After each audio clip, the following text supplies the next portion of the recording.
I remember when I taught my daughter how to drive a car. You can imagine how nerve-wracking that was. My daughter believed that since she was good at driving go-karts, learning to drive a vehicle would be simple. She even believed that having me teach her wasn't necessary. Although she picked it up fairly quickly, there was no way she could have learned just with her go-kart experience. She needed to be hands-on that regular car steering wheel. She needed to feel the road and feel the car hugging the curbs. The best way to learn is often hands-on, right? We learn best when we actively participate in the learning process. Jesus knew this about his disciples. You may have heard the story about how a great crowd showed up and Jesus had compassion on them and healed the sick. At dusk, his disciples thought they should send the people away to buy food, but Jesus had other ideas. That evening, the disciples came to him and said, "This is a remote place, and it's already getting late. Send the crowds away so they can go to the villages and buy food for themselves." But Jesus said, "That isn't necessary. You feed them." "But we have only 5 loaves of bread and 2 fish," they answered. "Bring them here," he said. You probably know the rest of the story.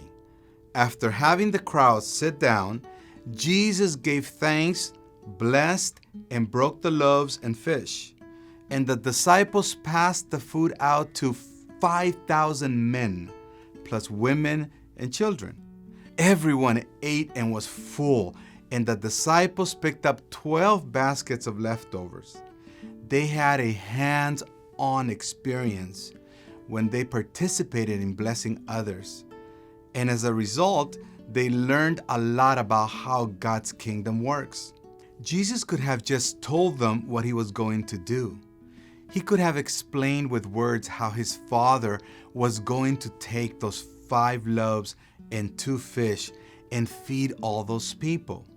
Instead, he had the disciples do it.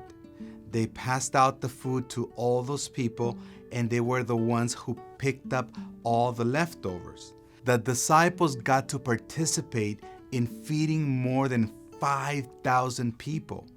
They saw the faces of the men, women, and children, and they watched them enjoy the food. And as a result of their hands-on experience, the disciples were transformed by being a part of the process. Their own faith was strengthened, and they learned how God's love looks and feels. God will work that way with us today.